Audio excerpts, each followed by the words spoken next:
A'udzubillahi minasyaitonirrajim. Bismillahirrahmanirrahim. Alhamdulillahirabbil alamin wa bihi nasta'in ala umuri dunya waddin.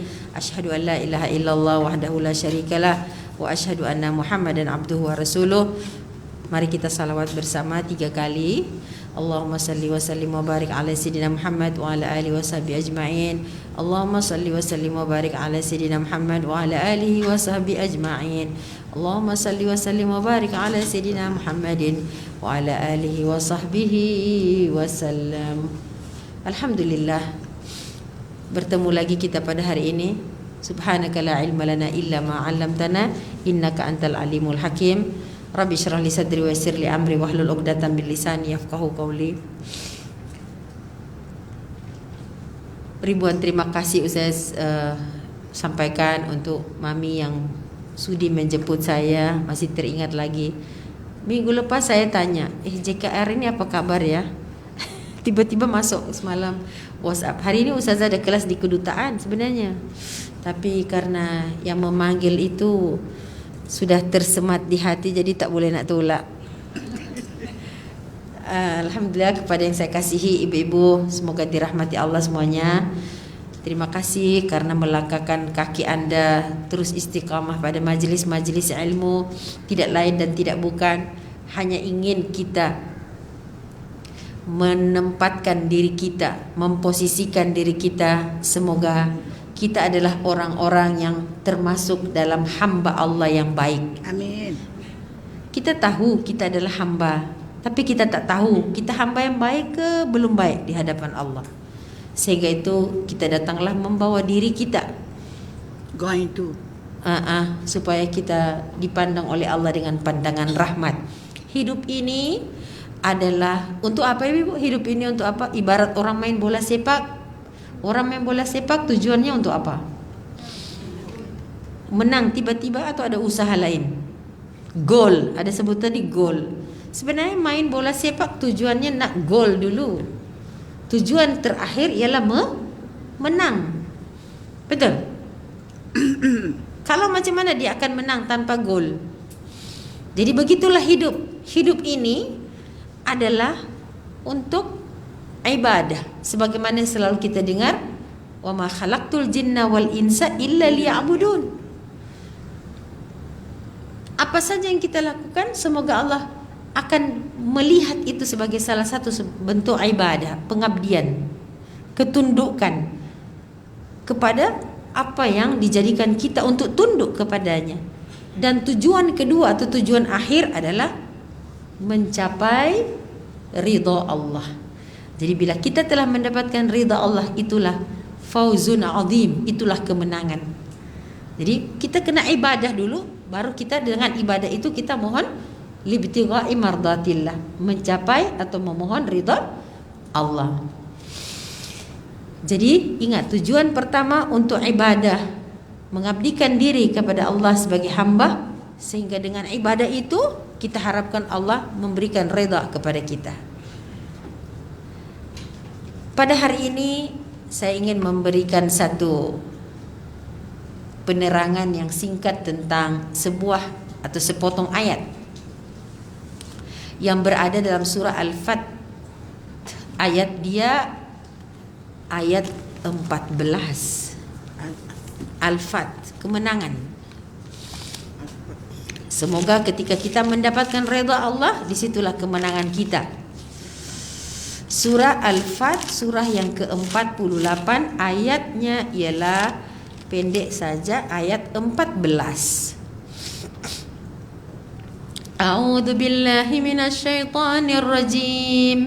Bismillahirrahmanirrahim.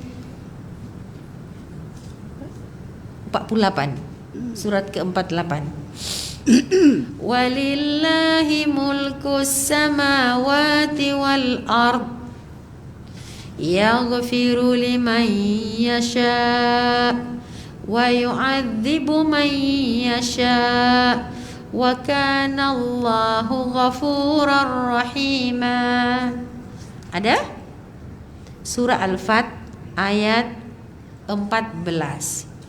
Walillahi mulkus samawati wal ard.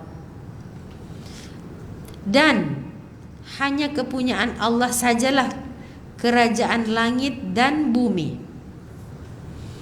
Jadi kalau ada raja, ada orang hebat, itu hanya pinjaman sementara. Boleh datang, boleh hilang. Mulkus samawati wal ard adalah milik Allah sahaja. Tidak pernah Allah tukar milik, betul? Hanya pinjam sebentar. Amanah-amanah itu dan pinjaman-pinjaman itu bersifat amanah yang harus dipertanggungjawabkan. Anda seorang penguasa, penguasa itu pada zon yang besar atau pada zon yang kecil, semua akan diminta pertanggungjawaban. Karena kita hanya pinjam sementara saja diberikan. Tu'til mulka man tasha wa tanzi'ul mulka mimman tasha wa tu'izzu man tasha wa tudhillu man tasha. Oke? Beringat-ingatlah karena walillahi mulkus samawati wal ard. Potongan kedua, yaghfiru liman yasha. Dia memberi ampun kepada siapa yang dikehendakinya.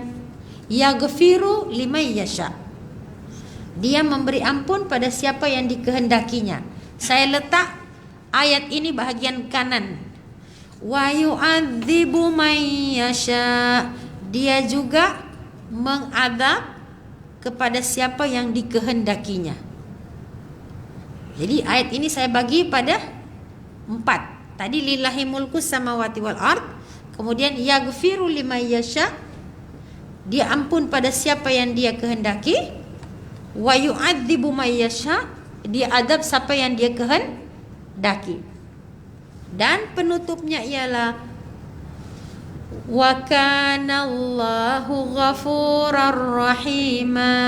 Adalah dia itu Allah yang Maha Pengampun lagi Maha Penyayang.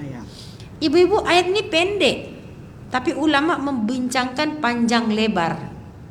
Apa yang dibincangkan untuk kita?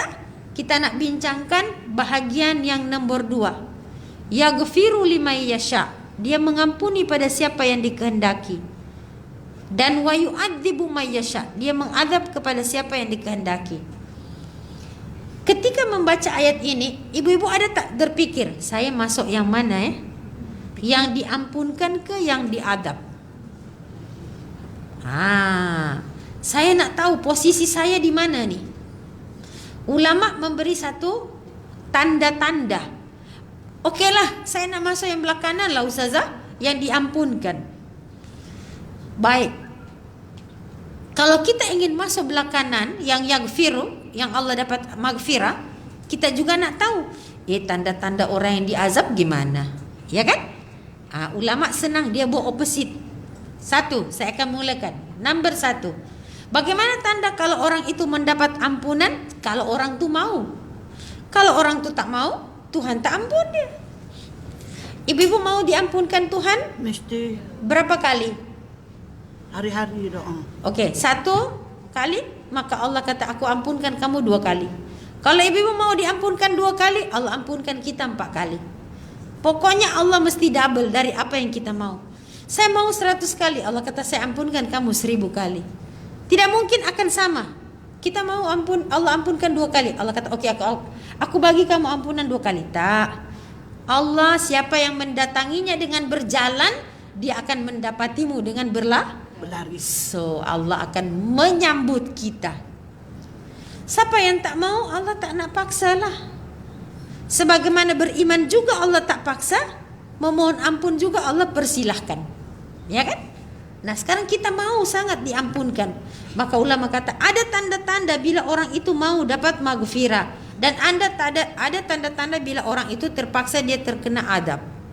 Apa tanda pertama? Ayyudawwima at-taubah. Tanda orang itu diampunkan oleh Allah apabila dia sentiasa mendawamkan taubat.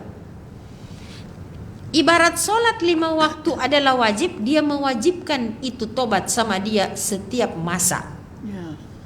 Caranya Ustazah takkan nak solat tobat 24 jam. No, ada cara yang mudah.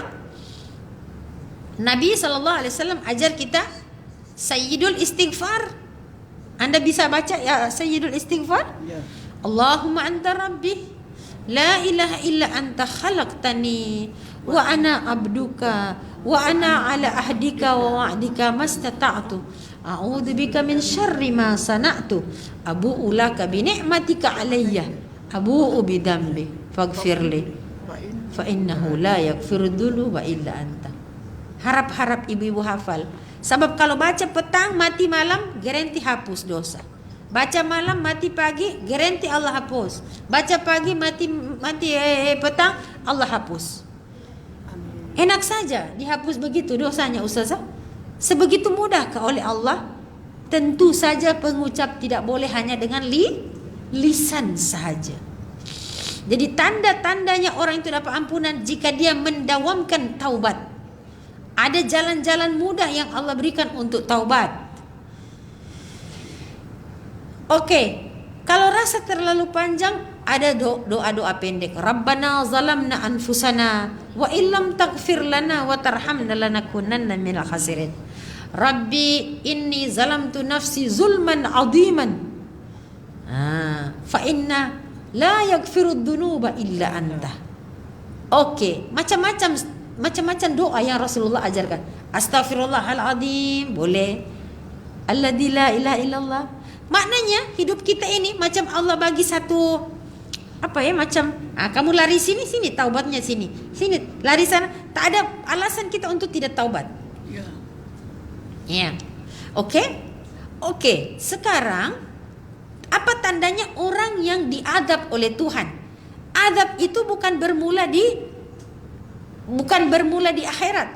Sejak di dunia sudah nampak. Bagaimana tandanya? Kalau orang di sini dia mendawamkan taubat, orang yang diadab oleh Tuhan ialah melambat-lambatkan taubat. Sebenarnya dia tak rasa dia kena adab. Dia pikir adab itu yang menyakitkan kulit saja. Tapi sebenarnya orang yang menunda-nunda taubat ini adalah orang yang sudah sedang diadab oleh Allah. Apalagi dia berpikir, apa saya punya dosa ustazah? Saya rasa saya oke aja. Saya mengajar 1 hari 45 kelas. Ada dosa ke saya? Datanglah tok syekhnya iblis membisikkan. Mana awak ada dosa? Awak dah ngajar 1 kelas 10 orang, 20 orang. Mana ada dosa? Ibu-ibu ingat ustazah tak ada bisikan macam tu. Itulah paling besar dia punya iblis. Ya, betul. Sehingga dia rasa dia suci amat, asik menyampaikan. Padahal setan sudah mengkorek-korek dari dalam. Engkau hebat. Dorang hatta Sayyidul Istighfar pun tak hafal. Ibu-ibu, ada saja cara setan untuk membuat kita berbangga dengan amalan. Kita merasa ujub kepada diri kita. Hati-hati. Jadi ketika menyampaikan atau ketika mendengar, kita tidak boleh rasa terbebas dari dosa. Tidak ada anak Adam yang tidak berdosa. Tapi walaupun demikian itu bukan dosa warisan. Ya, sebab dalam Islam tidak mengenal dosa warisan. Karena bapak kita berdosa, atuk kita berdosa dulu, nenek moyang kita Nabi Adam, maka kita berdosa. No. Tidak ada istilah dosa warisan. Tapi semua manusia itu tidak luput dari salah. Nah, maka ibu-ibu, apa tadi saya cakap? Bila tandanya dia mendapat ampunan, dia selalu melazimkan taubat. Lawannya dia menunda-nunda taubat. Oke, apabila kita bertaubat ibu-ibu, kita harus merasakan sebuah penyesalan. Nadamah, penyesalan. Ini yang susah. Mengucapkan istighfar, menghafalkan Sayyidul Istighfar sebentar aja boleh hafal. Tapi melahirkan rasa penyesalan, ini yang perlu mujahadah. Ya kan, barang jatuh kita bilang astagfirullahaladzim. Betulkah kita bertobat tuh? Betul kalau ada bertobat? Tak ada pun, itu hanya refleks saja. Tapi at least bagus. Sebab yang terkeluar kalimat thayyibah pun. Bukan kata ustazah berdosa ke saya cakap astagfirullah tapi saya tidak ada niat taubat. Kalau memang disengajakan tidak mengapa. Tapi yang bagusnya alam bawah sadar kita telah merekod kalimat-kalimat thayyibah. Sehingga bila jatuh apa, pecah apa, astagfirullahaladzim. Si orang itu bukan lihat nak bertaubat pun, tapi alam bawah sadar telah terprogram kalimat thayyibah. Bagus. Kelaziman. Bagus. Cuma kita perlu memberikan peluang pada diri kita untuk menitiskan air mata, lambang penyesalan, lambang malu, lambang gelisah. Karena kenapa kita pergi buat itu, ya Allah? Padahal Engkau maha baik kepada aku. Kita kena memanggil rasa menyesal di dalam hati kita. Kalau istighfar kita tanpa menyesal, tak ada rasa malu, tak ada rasa takut, tak ada rasa gelisah, itu ibarat karipap tak ada isi. Belum disebut lagi karipap sebab belum ada isi dia. Ibarat kita buat kuih, buat malaka, tak ada gula kat dalam. Iya. Yang buat karipap tu sebab apa? Kulit dia ke, model dia ke, cubit-cubitnya dia ke, atau apa? Apa yang buat karipap tu enak? Ya isi dong. Iya kan? Selama ini anda makan pau, punya putih, punya cantik, punya gebu kue pau tu, kalau isinya bau busuk, dah basi, anda tak peduli lagi putih melepas, anda buang dia. Masya Allah, kita makan kuih itu ada inti dia. Inti taubat itu an-nadamah, menyesal. Bagaimana ustazah nak panggil menyesal tu macam mana? Kalau anda ingin memanggil rasa menyesal, malu, takut, anda kena melihat nikmat-nikmat yang Allah berikan kepada kita. Ya Allah, Engkau berikan aku nikmat, Masya Allah, tapi amalanku sedikit, ya Allah. Aku takut ni Engkau nak tanya nikmat ni, ya Allah. Mulailah mengingat betapa banyak waktu yang Kau berikan. Tapi Masya Allah, tengok masa PKP dulu, 18 Mac kita di lockdown. Kalau guru-guru di kelas bertanya, sudah hafal ke doa ini? Belum lah ustazah. Kenapa? Tak ada masa. Waktu PKP, Allah pulangkan balik kita punya masa semuanya. Allah ambil balik. Kamu bilang kamu tak ada masa kan? Okey, ambil balik masa kamu. Dia pulangkan total masa kita. Main masak-masak pula kat rumah. Habis menerai segala bentuk resipi. Keluar dah macam ni semua. Allah bagi kita masa, kita pakai main masak-masak. Nak try ni, nak try tu.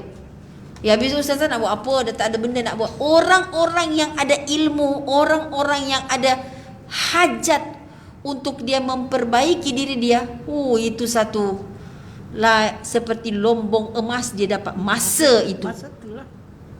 Tapi ternyata karena kita terkeliru, tak ada ilmu atau main-main dengan kehidupan, lain pula dia buat. Saya banyak interview karena banyak juga kelas online.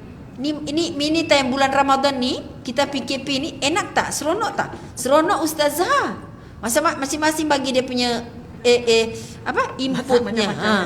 Seronok apa? Aduh, dia kata, alhamdulillah bulan Ramadan kita PKP. Kemarin itu marah-marah, tapi ternyata Masya Allah nikmat.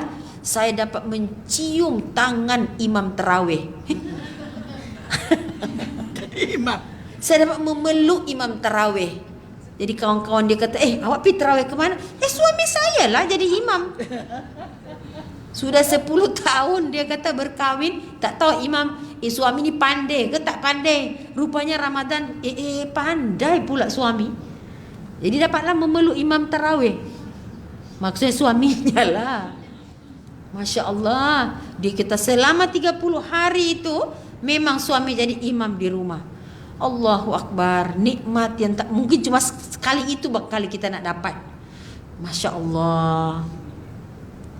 Ada lagi yang kata, ustazah saya dapat khatam Al-Quran, alhamdulillah 2 kali. Ada. Tapi kita tak tahu. Tanya diri kita, kita dapat apa? Kita dapat apa agak-agak? Berapa belas hari itu? Berapa bulan, berapa belas hari? Dapatlah kita setiap hari Jumat dapat solat tasbih. Tiap hari Jumat cuba wajibkan solat tasbih. Kalau tak sebulan sekali, tak payah tunggu JKR undang ustaz ke ustazah ke. Cuba buat sekali-sekali, ya. Solat tasbih nikmatnya luar biasa. Ya, atau Okeylah ustazah, saya dah 2 kali dah khatam Quran, saya nak khatam terjemahan pula. Kalau saya nak khatam terjemahan bagaimana?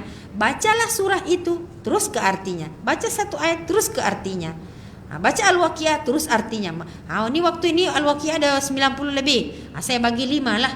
Bagi 5. Subuh baca ayat Waqiah 1 sampai katakan 20 gitu.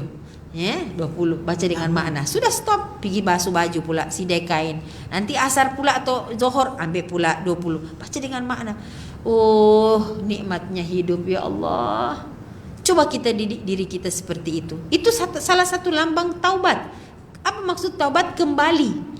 Dia ingin kembali kepada kebersihan jiwanya. Sudah terlalu kotor dengan makanan, sudah terlalu kotor dengan aib mata, sudah terlalu kotor dengan macam-macam urusan. Dia ingin mensucikan kembali jiwa dia. Allah kata, aku bagi balik masa yang kamu kata tak ada tu. Ya, banyak yang tertipu main masak-masak. Ya, jadi alhamdulillah bila ada musibah mesti ada sesuatu yang Allah nak bagi hadiah kat kita. Ya kan? Jadi saya bilang waktu virus corona menyerang, manusia terbagi dalam beberapa golongan. Orang yang dapat corona dan dia meninggal dunia, insya Allah kalau dia mati dalam iman, dia dapat syafaat, mati syahid. Kemudian yang kedua, orang kena virus dan dia sehat balik, dia dapat rahmat. Orang ketiga, imannya tak berapa cantik, tapi because of musibah dia sedar, dia berubah, dia juga dapat rahmat. Yang keempat, dia tak kena apa-apa pun virus, tapi dia tak sedar diri dia. Ini orang lebih rugi dari orang pertama, kedua dan ketiga. Kita tak dapat pun, tapi kita macam tak berubah. Nampak gaya kita nanti jadi rugi. Lebih rugi dari orang yang pertama. Orang pertama dia dah selesai dah. Dia kena dan dia sudah meninggal dunia, dia mati syahid. Kita punya seronok kita tak kena. Alhamdulillah sehat. Makin sehat makin membangkang, makin sehat makin durhaka, makin sehat makin kufur nikmat. Wal iyadu billah. Kita tak mau. Alhamdulillah dengan adanya teknologi bolehlah online kelas, ya kan? Alhamdulillah grup UK Perdana. Satu murid saya itu dia bekerja di mana lupa deh. Dia saja-sajalah. Saja-saja nak kumpul-kumpul orang. Ya Allah, dalam masa itu terbentuk satu grup ngaji. Jadi satu persatuan pula. Dia kata, ustazah saya ini hanya berniat untuk nak qiraah Quran dengan salah satu ustazah tu online. Tiba-tiba ada ramai. Kadang-kadang sekali online 30 orang. Nanti dia hari Sabtu Ahad sebulan sekali dia pakai riadah buat kuliah di taman-taman. Riadah lah, bawa nasi lemak ini, silaturahim, kenal. Kalau tak, kami tak kenal jiran-jiran dalam flat, dalam apartmen tidak kenal kami, masing-masing sibuk. Alhamdulillah dengan PKP ini dia bilang kami dapat satu community yang bergerak di bidang religious, boleh saling bertukar pikiran. Hukum hakam kami bahaskan yang tak pernah kami buat semasa kami dalam keadaan bebas merdeka. Ketika Allah kurung kami seperti ini, ada jalan yang baik. Itu orang-orang yang dapat maghfirah, ampunan dari Allah. Ketika hidupnya terpimpin ke jalan yang baik, maknanya Allah sedang membimbing dia. Allah ikut campur dalam urusannya. Tapi ketika berada dalam sabili syaitan, Allah berlepas tangan daripada orang-orang ini. Jadi na'udzubillah min zalik, kita meminta Allah lindungi kita. Semoga janganlah kita masuk golongan yang keempat. Ya, ada banyak perkara yang kita boleh buat, jadual harian kita. Nah, nak melahirkan penyesalan ini yang amat penting. Penyesalan, kegelisahan, ketakutan, keresahan, malu kepada Allah, kebimbangan. Adakah hisab kita ini menenangkan atau menegangkan? Ini perlu kita ingat-ingat, bertafakur. Bertafakur tu bukan termenung ya. Orang ingat bertafakur tu termenung, tak. Bertafakur dia sedang melihat kepada apa yang ke depannya lagi. Itu bertafakur, berfikir tentang keadaan dia. Hisab menenangkan atau menegangkan. Itu yang kita perlu ingat. Jadi ada satu peristiwa di mana salah seorang daripada pemuda Bani Israel, dia bilang begini sama nabinya. Nabi itu tak disebut nabi siapa. Ya, dia bilang, Nabi Allah, saya ni kan dah lama dah bertaubat, tapi kenapa saya rasa Tuhan belum ampunkan saya? Sebagai seorang nabi, boleh tak engkau bermunajat kepada Allah dan tanya, kenapa? Saya rasa macam tak diampun pun saya ni, tapi saya udah lama dah bertaubat.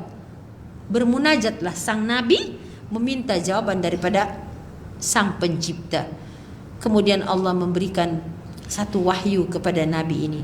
Beritahu kepada dia, kalau seluruh penduduk langit dan seluruh penduduk bumi memohon ampun untuk dia, saya tidak akan ampunkan dia.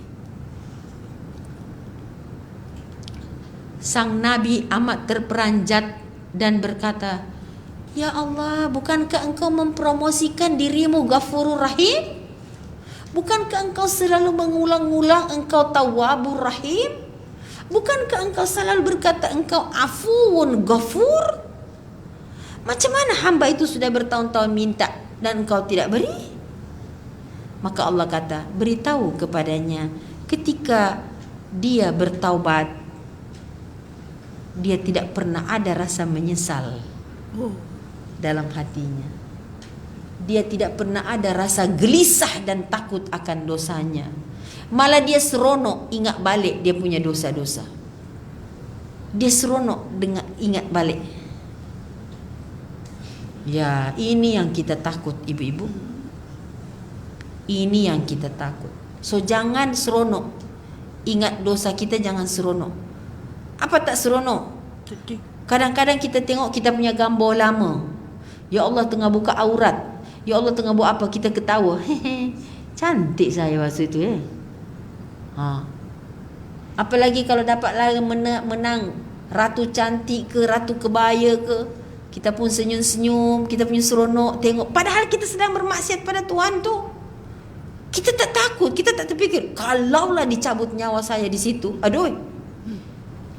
Kita tak fikirkan benda tu. Kita malah senyum, tersengi-sengi tengok. Minta ampun, minta maaf kepada Allah karena kejahilan kita. Pada satu hari Rasulullah SAW sama para sahabat, beliau berkata, kamu tahu tak, ada orang masuk syurga sebab dosanya. Orang masuk syurga karena dosanya. Para sahabat pun heran, ya Rasulullah, macam mana bisa dia masuk syurga karena dosanya? Bukankah dosa itu akan bawa dia ke neraka? Tak. Dia masuk surga karena dosanya. Ya heranlah, ibu-ibu pun berkedut.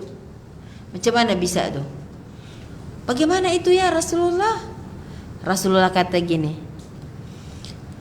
ketika seseorang sedang bermohon ampun kepada Allah, atau dia sedang diam bertafakur, dia ingat dia buat dosa, tak rasa air matanya meleleh, menitis air matanya.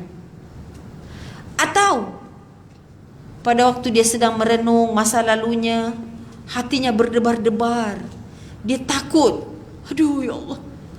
Ketika pandangan Allah tertuju pada keadaan dia begitu, belum dia kata astagfirullah, ghafarallahu lahu, Allah ampun dia. Belum cakap loh astagfirullah. Baru dia ingat, dia belum bilang astagfirullah, belum lagi. Dia terus berdebar-debar, dia terus rasa takut, tiba-tiba air mata meleleh, menitis. Belum dia istighfar, Allah udah baca dia punya, hatinya sudah merah dan panas karena ketakutan akan dosa dia. Orang ini Nabi kata,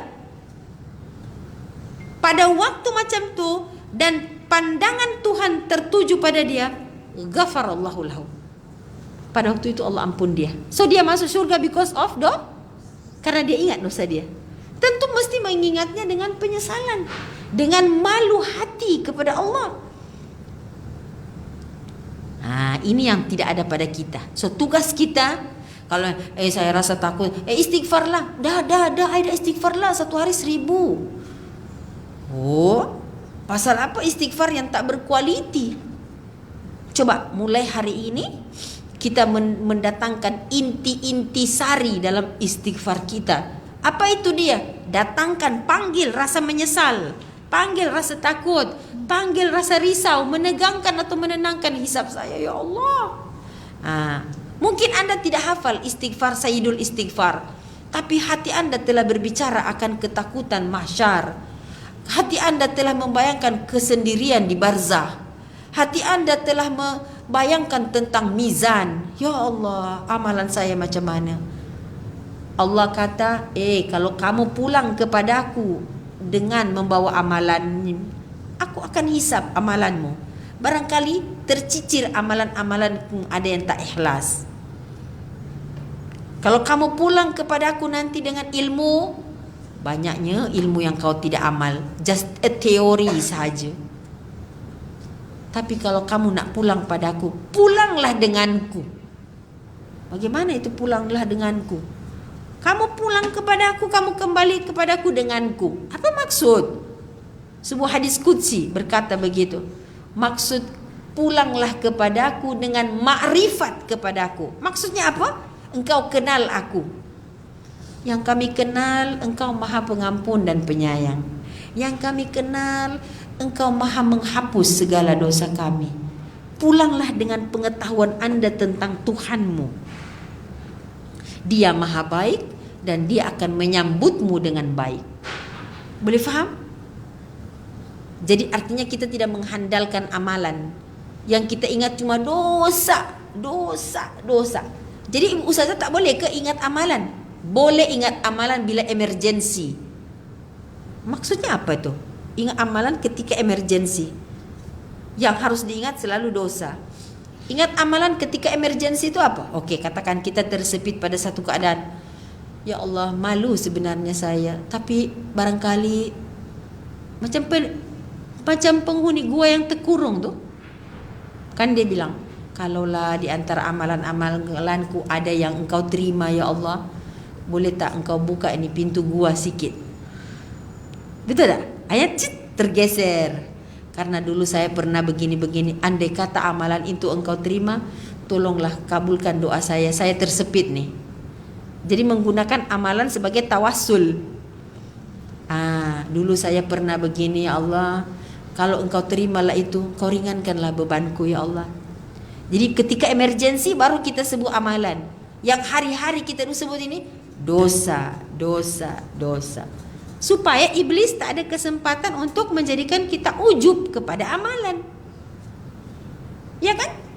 Orang yang berdosa, bila masa dia nak rasa ujub, dia tak akan rasa ujub. Dia akan menjadikan diri dia hina. Dia tak ada chance rasa ujub. Yang akan rasa ujub banyak ini orang banyak amal. Ya kan? Ketertipuan para ahli ibadah misalnya, para ahli ilmu. Ini yang ditakutkan. Nah, dah lahirkan rasa menyesal ini. Dan itu boleh dimiliki oleh sesiapa saja. So malam ini atau hari ini masih ada lagi waktu asar untuk kita bermuhasabah diri.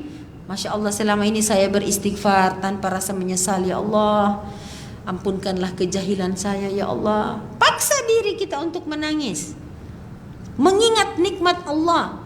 Dalam sebuah ayat Allah sebutkan, wa ma bikum min ni'matin faminallah. Buka surah An-Nahl ayat 51. An-Nahl, lebah, surah lebah ayat 51. Bukan 53, sorry, 53. A'udzu billahi minasyaitonir rajim. Wa ma bikum min ni'matin faminallah. Dan apa saja nikmat yang ada pada kamu, maka itu semua dari Allah. Bandingkan banyaknya nikmat dengan banyaknya dosa. Allah ketika dia memberikan kita nikmat, kita kurang syukur, betul? Tapi dia cabut tak nikmat? Tak. Okeylah, ini orang asyik tak bersyukur, aku bagi dia musibah.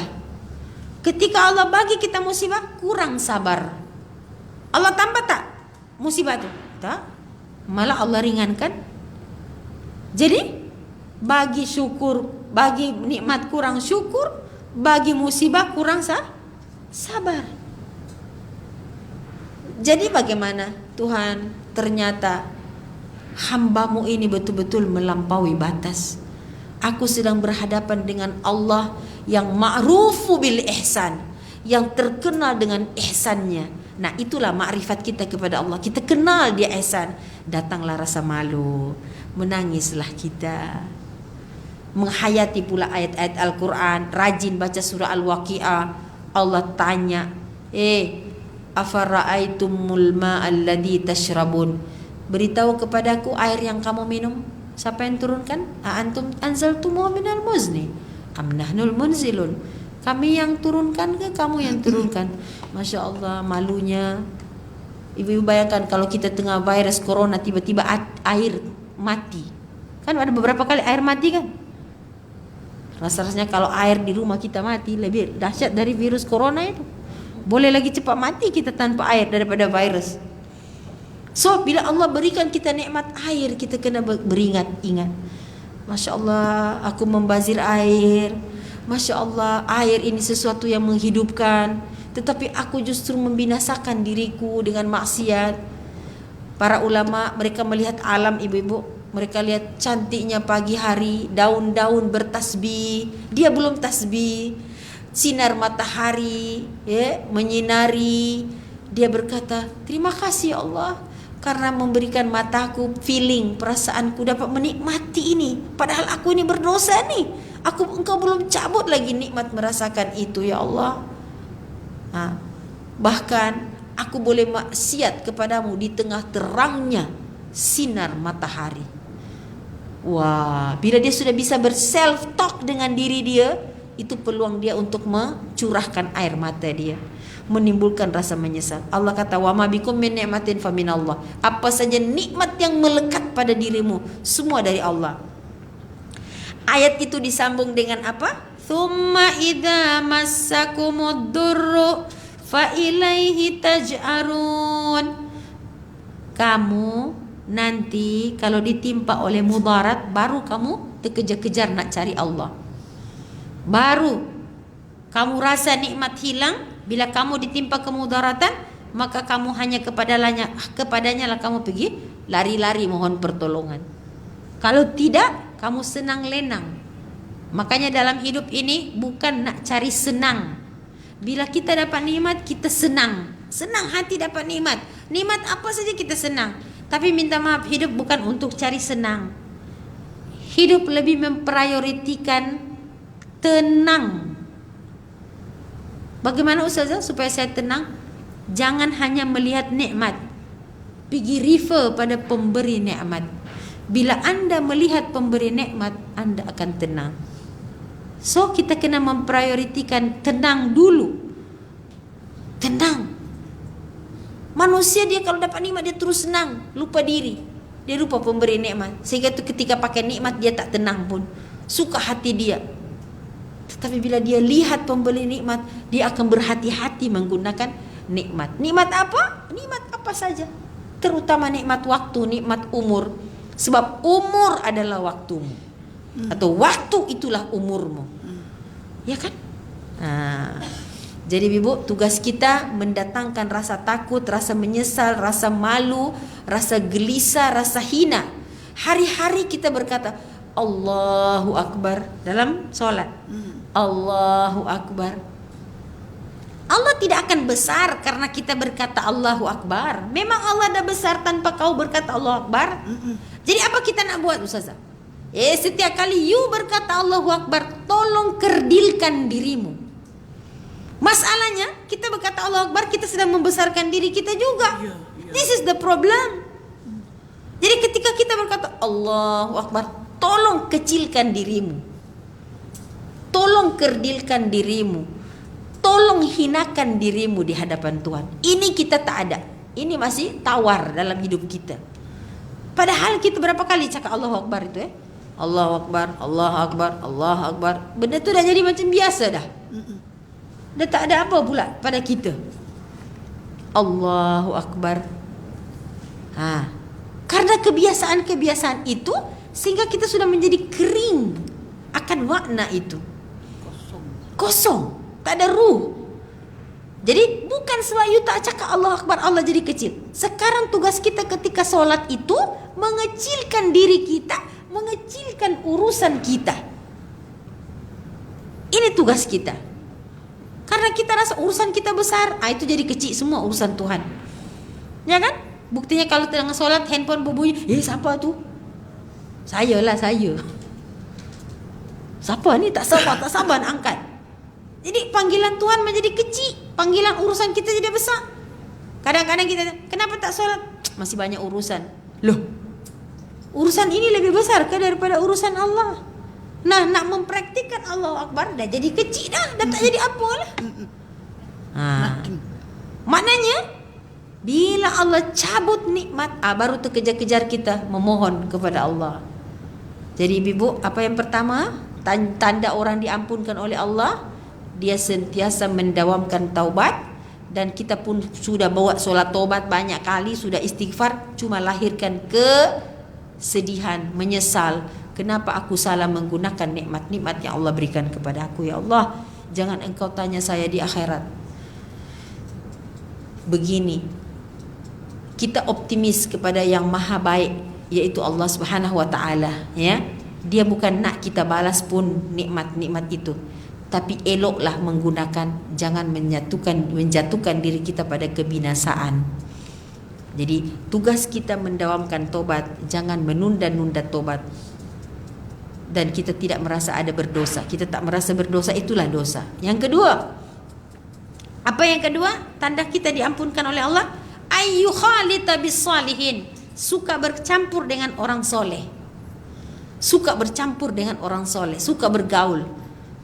Dia bukan rasa malu, dia bukan rasa kuno sangat.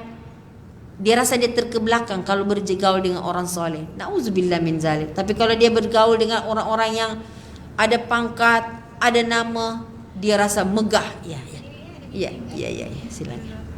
Ya. Barang siapa yang bergaul dengan orang soleh, walaupun dia belum soleh, Allah bangkitkan dia jadi orang soleh. Tapi barang siapa orang yang tidak suka bergaul dengan orang soleh, dia orang baik, tapi dia tak suka bergaul dengan orang baik, dia suka bergaul dengan orang yang tak baik, Allah bangkitkan dia dari golongan yang tak baik.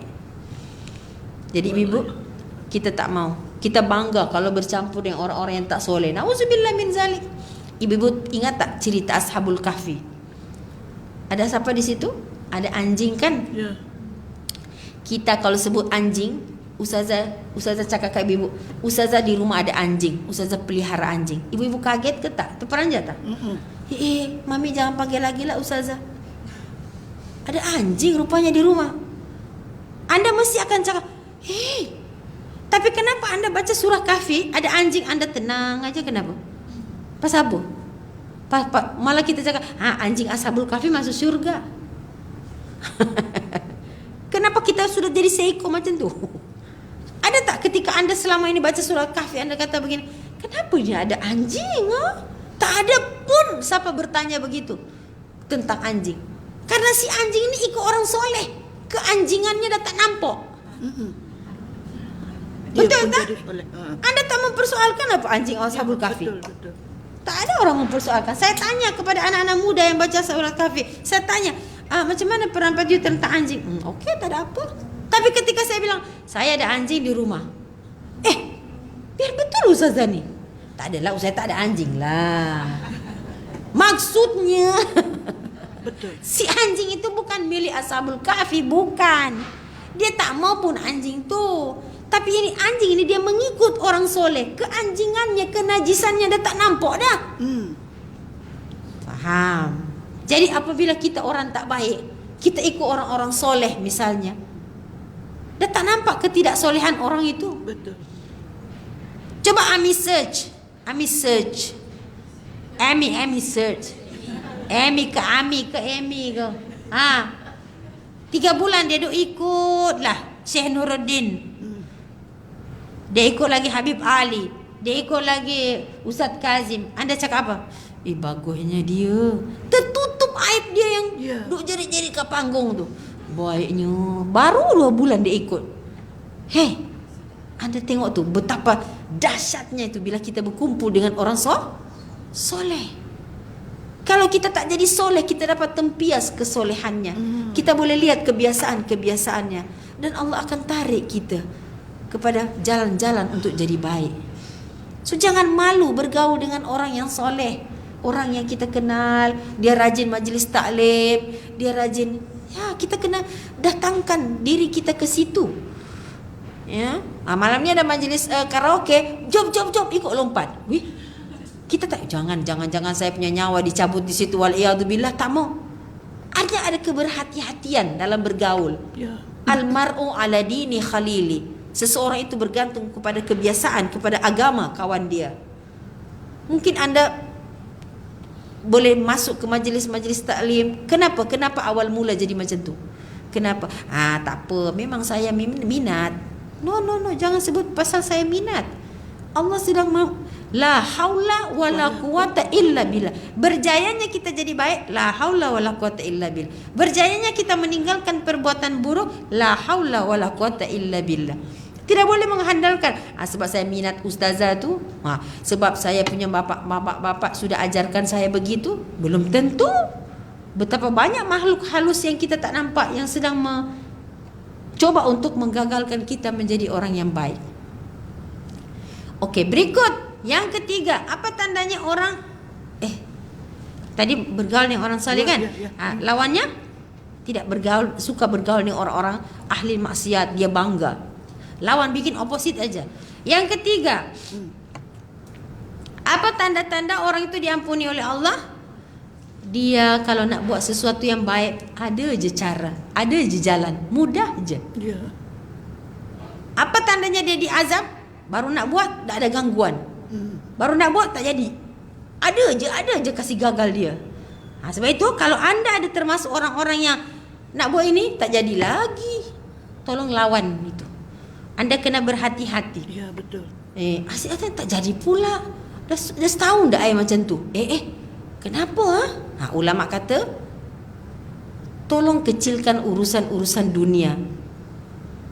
Jangan dunia itu jadi macam satu tujuan hidup. Dunia ini cuma tempat lalu je.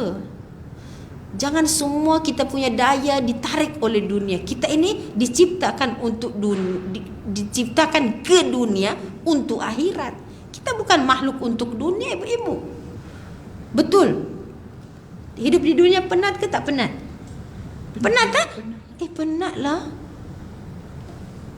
Pergi kerja, cari lagi uang, bayar lagi itu, bayar lagi ini, bangun pagi, penat lah. Memang kita bukan makhluk untuk dunia. Habis itu untuk apa? Syurga. Kita memang makhluk yang untuk dipersiapkan di syurga, untuk tidak penat. Sebab di syurga tidak ada kepenatan apa-apa, ibu-ibu.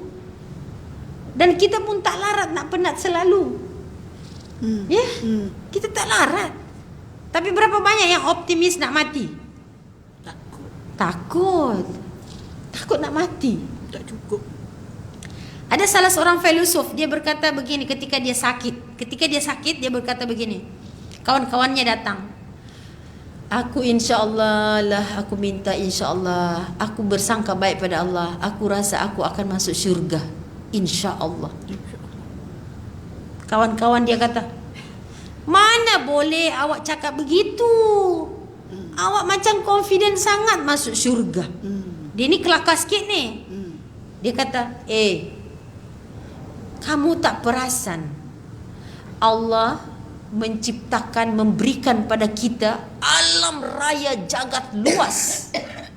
Punya luas ini alam raya ni. Sedangkan kita ni Allah beri umur pendek. Allah beri kita akal yang kecil saja. Dan Allah berikan kita daya upaya yang taklah berapa kuat. Sementara alam yang kita nak uruskan ini besar sangat. Itu berarti ketika kita melakukan tugas kita, banyaklah salah dengan akal yang kecil. Betul tak? Banyaklah yang tak beres kita buat. Allah pula kata Dia Maha Pengampun lagi penyayang. Banyaklah salah kita. Asyik tak larat, asyik tersilap, asyik letih je. Itu menunjukkan Kita lemah. Dan Allah itu pasti akan memaafkan kita karena kita ini lemah. Tengok dia bersangka baik kepada Allah ni. So, aku bersyukur diberikan oleh Allah alam yang besar, tapi kita kerdil aja. Jadi aku sudah pasti Allah akan memaafkan banyak pada kita. Contohlah, Bersangka baik kepada itu. Macam saya contohkan, saya di rumah saya ada bibi lah. Bibi saya tu dah tua lah dia. Dia bukan nak kerja cari uang lah, dia cuma nak balik aja dia kata. Tapi tak tahu macam mana dia kata. Uang tak ada, dia sudah cukup lemah lah. Sudah lama dah kerja. Ini patutnya usia istirahat. Saya tak mampu nak buat kerja banyak-banyak. Bolehlah dekat sini saja aerial saja. Okeylah, yang penting saya kata ada orang dalam rumah, saya boleh bercakap, saya boleh berinteraksi, boleh buatlah apa yang kamu boleh buat. Saya malu nak terima gaji, dia cakap. Ya, bayarlah gaji sesuai dengan kemampuan. Allah memberi upah ganjaran lebih daripada yang kita mampu. Okey? Saya fikir begini, sedangkan saya makhluk yang berdosa, saya ada rasa kesian kepada ini orang ini. Bagaimana Allah pemilik rahmah, dia melihat kita makhluk yang kerdil, tapi kita mau pergi ke sana, kita mau bertaklim, kita mau pergi ke masjid, kita mau buat benda yang baik. Kalau boleh yang baik-baik semua kita nak buat, tapi kita tak mampu. Kalau saya saja berdosa, orang berdosa, saya melihat ini sama-sama makhluk. Dia punya aerial kerja di sini, kadang-kadang dia buat tambahan di sini. Kita jatuh hati, kesian kat dia. Betul tak? Katakan kita gaji dia 800, kita kata tak apa, saya bagi dia 1000. Ini kita yang berdosa ni. Ada hati perut nak tengok ni. Macam mana Allah yang Maha Rahman dan Rahim itu melihat hamba yang kerdil ini terkejar-kejar. Ini kejar-kejar nak pergi mana ni? Nak pergi mengajar, nak pergi belajar, nak pergi tolong orang. Sedangkan kita punya urusan banyak. Kira-kira Allah melihat kita gimana? Kesian ke tak?